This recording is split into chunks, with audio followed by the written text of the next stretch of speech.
Sentinels G2 was a masterclass in Valorant. I thought G2 would 3-0 pretty easily. It ended up going down to Haven, which neither team have played thus far this year. It was an insane game. Great credit to both sides. However, what I think it came down to is Sentinels looked so uncomfortable on Haven. Like, they didn't really know how to play their agents. So Neri, obviously, on the ISO is going to be talked about a lot. I don't hate the pick. I hate how little practice they did of it, because he did not look comfortable in ISO. I know he was a duelist main. He played ISO, I believe, once before in his career. Did decently well, 1.18 KD. But that was it. And it looked like Sentinels hadn't practiced Haven at all. Now, obviously, in the grand finals, G2 was the higher seeded team, so they got to ban 2 maps. I actually disagreed with their ban. I thought that they banned Lotus when they should have banned Split. They did end up losing Split, so who knows in the end of the day whether I was right or not. But the point of all that is that when you do that, that is a pretty big advantage, right? Being able to choose 2 maps that are banned. Sentinels don't get any map bans. And I think finally it came back to haunt Sen right here, because they were pretty clearly not practiced, but they almost pulled off something we would have heard about forever. They were down 3-11 and they almost, very, very, very nearly came back. So let's look at a couple rounds here and then we'll go ahead and analyze that comeback. Really quickly, please subscribe. I will end up having no sleep for 2 days in a row because of Valorant. So please go ahead, drop a subscription, support my mental illness, and I'll see you in the next slide, like video transition thing. Let's take a look at Sentinel's bonus round here, and I'll point out a couple things. So first of all, G2 did this a lot. They would go ahead and use the salvos for a main control for a couple seconds just to kind of make sure they couldn't do a quick rush. Jawgemo there almost got a little greedy. Doesn't end up working out. But here's what I want to notice. And this happened a lot for Sentinels. What they would do is have up to 3 people. I think on Pistol, they might have had 3 separate people lurking. They just did a lot of lurking. That's not what this comp is designed to do. And, I mean, I just really didn't like the call. Now, here it works out meh, because, like, if you looked at this, if I gave you this with no context, what Leaf is about to do, you would think that they were the defenders here. Because Leaf is about to backstab them into Garage here on the flank, and Zekken looks just completely lost, because why would you expect that? But you would think, again, that, you know, they were the other team. But now 3v4 here, this should be pretty much won, right? You have better weaponry. You have a completely free sight because of the fake that was sold. Good job. I did not say that lurk was bad, for the record, but some of their lurks were a bit questionable, to say the least, right? But you have a free sight, better weaponry, not sure what goes on here. Right? Zellsis is completely aware that Valyn's here. He's heard the footsteps. He's checked cam. He knows he's here. He just seems to have like some sort of brain lapse where he, like, if you look at this again, where he just kind of, I don't know, like, doesn't react. So Valyn gets a kill. And then JonahP turns the tides right here with some, like, great read. Here's the drone come out. Knows, hey, he's going to be animation locked. Gets the kill. Jawgemo already on site. And now Bang is miles away in sewers. He actually doubles back for a second, and that kind of seals his fate. If you look on minimap here, when the defuse starts, he's trying to check his flank, but he realizes, wait, shit, I can't do that. Gotta go try and kill everyone. And yeah, so Sentinels lose their bonus. There was a lot of this. Also, this moment I found pretty funny. So the reason guys that shoot there, actually, I would love for you guys, I'll give you like 5 seconds. Go ahead, comment why you think he doesn't shoot there. Pause the video.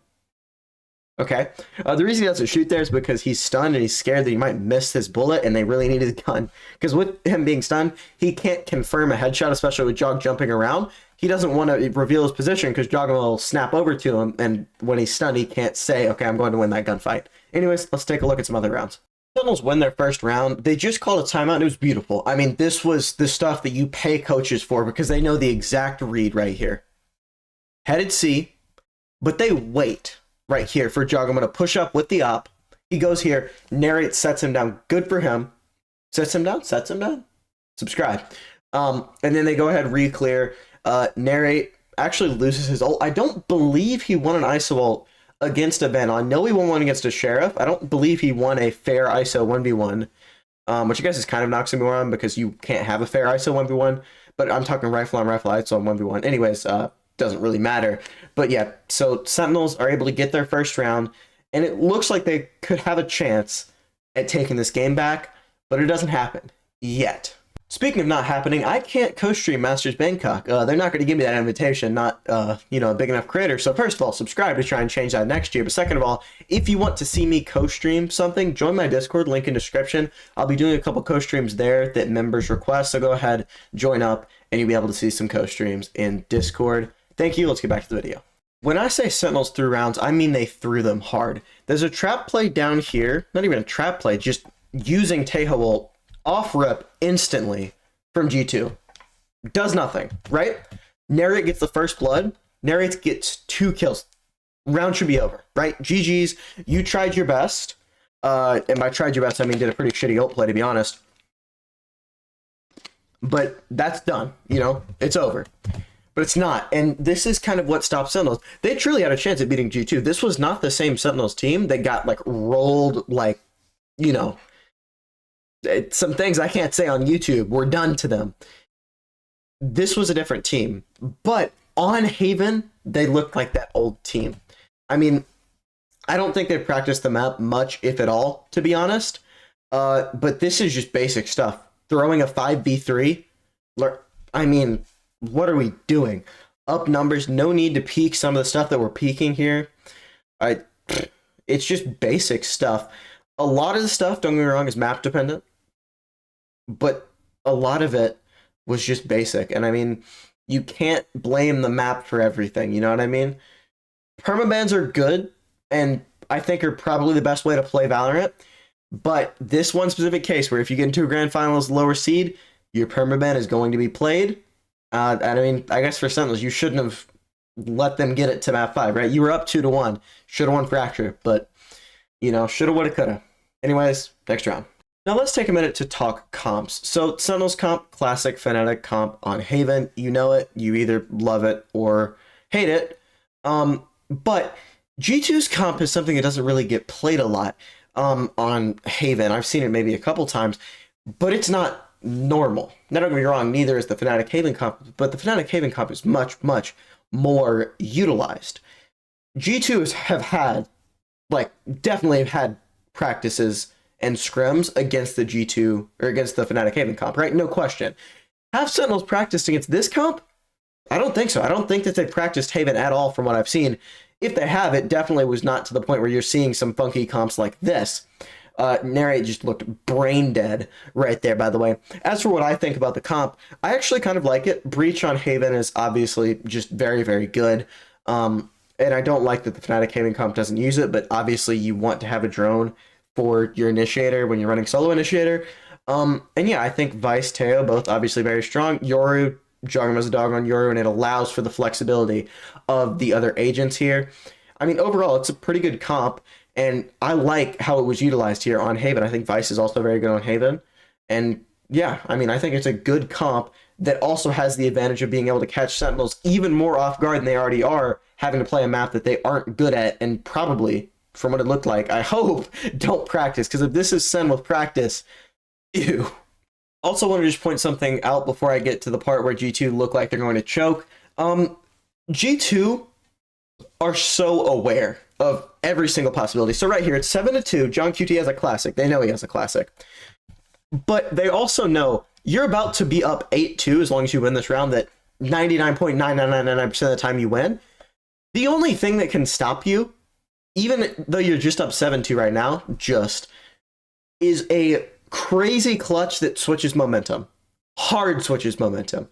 This would count, right? So what they do here, and I agree with it, a lot of people don't. I know a lot of people in chat were saying it was brain dead. In my chat, I stream these. Go ahead, subscribe and join my Discord. I ping every time I stream. I got a bot for that now, actually, WMods. Anyways, they use Astrowall here just to be diligent and say, we know the only way Sentinels get back into this game is either we do a historic choke, which almost, again, I'll get to that, or you guys have some momentum defining, just huge momentum swing. A classic 1v3 would be that. But yeah, I mean, again, just I like the diligence to say, hey, we're not letting you get away with that. Yeah, we might need to use an ult, but we think we can beat you on the other rounds without ults. So yeah, just my 2 cents. Let me know what you thought of it in the comments. Sentinels throw again, and I mean, it's kind of gross here. look at what they have right here. Give it about 5 seconds here. G2 are boxed in, right? They have 2 people flanking and then people going from literally every single other area of the map. You're boxed in, and the worst part is G2 don't make a coordinated plan because literally the only utility you have is breach, fault line, and maybe some mastery util. They can't really make a coordinated plan to go attack unless they put all their bodies on the line. And they know they're trapped in. They are screwed right here if you play proper Valorant. Then Narrate gets the first blood. Speaking of which, guess how many first blood Sentinels had? 13. They threw numbers so many times. It was gross, and I honestly didn't really believe it. It was unbelievable how many times they would throw numbers. Not even that. This is their plan for fighting something so that we don't just get converged on by 3 separate angles. Jawgemo, go kill, please. And I mean, you're just not used to this. This is one of the best teams in the world at just playing smart. If there was any team that I would expect to be able to play this correctly, it would be G2. But instead, I don't know where we used fault line. Okay, yeah, we did use it here, so it was a bit more of a plan, but no one got caught. And no one else is going with Jawgemo. But then JonahP just starts shooting his gun, man. Like, they start shooting because G2 can start shooting, and suddenly Sentinels, up 5-3, lose in a beautiful situation. However, there's one thing I want to applaud them on, even though they lose a round, and it's going to be this decision here, to not force up. There are a lot of teams that force up here. It's dumb. You will not beat this team. G2 know you're going to force. Look at how strong G2's buy is, right? Everyone is buying something. No pistols, like some teams will do. Because they know that most teams in the spot Senna's in feel desperate and just desperately want to make something happen, so they'll force up stingers or the like. They'll lose and it'll screw over their economy for the next round. Congratulations, Sentinels, on doing this. Seriously, like, congratulations. I'm not the biggest Sentinels fan, and I think most people know that, right? If you watch my channel, you know I'm not a big Sen guy. But seriously, good decision, and I really like it. Speaking of good decisions, G2 don't make many here. Narrate, again, tries his best to put the team on his back. All right. It is a 3v2. You've just invested breach ult to where you know the Sentinels players are. Round should be over. GG's. Cool. Match point. Sentinels go on to lose in the next round or two. But that's not what happens because JohnQT, on 5 kills, suddenly decides to start shooting his gun here. And I mean, hey, bit of whiffage from Trent. I forgot how bad that was, to be honest. Anyways, Leaf is left in a 1v2, and it's winnable. Like, 37 HP, 23 HP. Just when you fight 2 opponents, it's very, very hard, and he kind of spazzed it out here, which, you know, I can't blame too much. Zekken also gets a lucky headshot. But yeah, fighting 2 opponents is always going to be very hard, even if they're low. But Sentinels are able to win this one, improbably, and suddenly, the slightest sliver of hope, the slightest light at the end of the tunnel, tiny crack in the door has opened. Right here, again, another great Sentinels decision. Jawgemo goes up, just Yori ults through B, gets a ton of information, right? I don't know if he saw Zekken there. I assume he did, but he didn't ping him out. Tries to get the kill on Bang. Bang is able to run away, but good job on Jog. He's aware that JonQT could be here, but he's also aware that he could be getting pinched. TP's back out, gives G2 C for free. That's what they think. Sentinels are a very good team at retaking, and often if a team kind of has sight like this, they'll let a team retake. They'll just let a team plant and they'll retake because they are very good at that aspect of their game. Great call by JonQT here to go ahead and not do that. Not give it to them for free. Shock Dart and then Elite Util combination. Narrate, boom, boom, get the first blood on the planter, nothing he can do. Here, they go ahead and they plant. And again, retake right here. Boom, right? You got the first blood. Now, Jog did trade it out. But you're in an advantageous position here on this retake. You have a ton of utility. Although, granted, they did expend a ton of it. But there's literally none for G2. 3v3 here. And they just start shooting their guns. I mean, Leaf needs to get a kill here if you want to win for G2. And he doesn't. Jawgemo's 39 HP. And they're both using Phantoms. Wonderful high-low as well. I know I'm glazing a lot. I don't normally glaze Sentinels. Trust me, look on my channel. But it was a lot of very good decisions made that almost sparked a comeback. G2 did a timeout 2 rounds ago, but it was an eco. The strat was for this round here. And, I mean, at first, it did not look good, right? Zekken here with an op. Now, they are kind of chasing him down, and the op doesn't end up destroying them because they invest the Steel Garden. But, I mean, like I was saying, at first it looked like a little saying I have. Same shit, different butt, right? Because Zekken here going to get a nice first blood with a shorty. I don't know how in the world you expect this. The balls on this, man. But when you get the first blood with a shorty, now the steel garden is stopped, so Bang can use his gun. And now it's a 3v5. Traded down to a 2v4 here with both of them Cypher ulted, Valyn low from the plant. It doesn't look good, right? But Valyn pulls out a masterclass here. And JonahP, again, just a 2v4 clutch. Both players have to be impeccable. And that's what happened here. 3v2.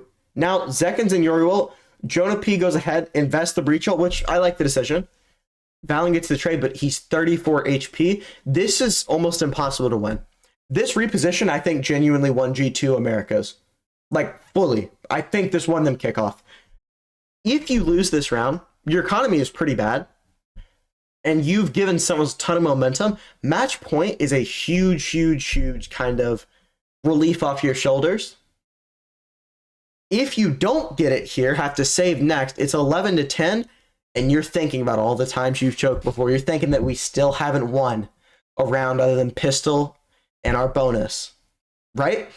Or not our bonus, but pistol and our buy round. On pistol here, you think about all that. But this reposition, I think, if there is one play that you can say, yes, this won them kickoff, it would be this reposition and this clutch right here. It was beautiful, man. Great job, Valyn. Sentinels, though, still have some fight left in them.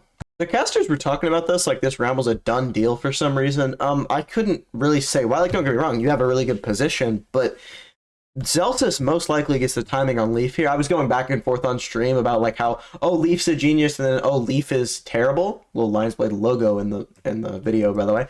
But just because of the timing. But yeah, Zellsis probably kills Leaf here, right? And he ends up doing it. I didn't really know why the casters were acting like this round was just done deal. Granted, Sentinels are far away and, you know, time. But still, then yeah, I mean, I guess I was proven right.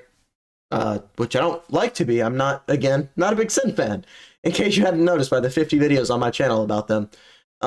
But, you know, Zellsis gets the kill, kind of kickstarts I believe, a flawless versus, no, Valyn gets one. If I recall, he gets one on narrate here. Yeah, no, he doesn't. Yeah, flawless by Sentinels. But then G2 call timeout, and I mean, G2 have been so good for the rounds they call timeouts on. They've been so good at it. Now, they lose next, but then, that's because they were ecoing. But then, they pull out a masterclass. I want to highlight two things here. Number one, I know that I said that earlier, that play was what won them Americas. This play could also be considered that. Depends on what you want. Tell me in the comments after you see this, which one you think you would say won it for them. Second of all, I want to highlight Jawgemo not doing too good. This will be important in about 30 seconds. So on this is your last. If you lose this, then you have to eco, and this is going OT. Probably 90% chance this goes OT, right? You're going to use both your ults here. Jawgemo gets your ult, and he doesn't have a TP preset to like get out. So he ends up being in heaven with a TP in Sin spawn. You can't use that, right? A normal person can't use that. Then a good ult here used to gain sight. But Zekken still ratting underneath here. TP's out. Jog uses his clone here, and we get the plant off. This is the play right here that you can argue wins them Americas. Jawgemo TPs into their spawn. Behind all of them, he TPs into their spawn. Sentinels don't even turn around. Look at the minimap. They don't even turn around to look. Because they're like, yeah, no way he stuck that TP. It's a fake. He just wants me to turn around. There's no way he did that. He did. Jawgemo gets 2, almost gets 3, gaining G2 numbers. And now, that was the beginning of the end. I still will never be able to overstate how impactful that was. Bang here, by the way, gave me a heart attack. I truly thought we were about to look at a 1v4 that we would never hear the end of. Because you lose this if Bang 1v4s you here. Like, if Bang ace clutches, you lose this. In my eyes, just because of the momentum shifter. Right here, both players were playing pretty far away. Right? Now, don't get me wrong, you have the missiles. But if he goes, pushes, kills JonahP, if time wasn't so low, there might have been a chance. That's going to be all, though. That's also going to be all for America's Kickoff. I'm going to be uploading a video of all the aces in America's Kickoff in the next couple days. So stay tuned for that. Watch one of these two videos if you like the content, and I'll see you guys next time. Peace.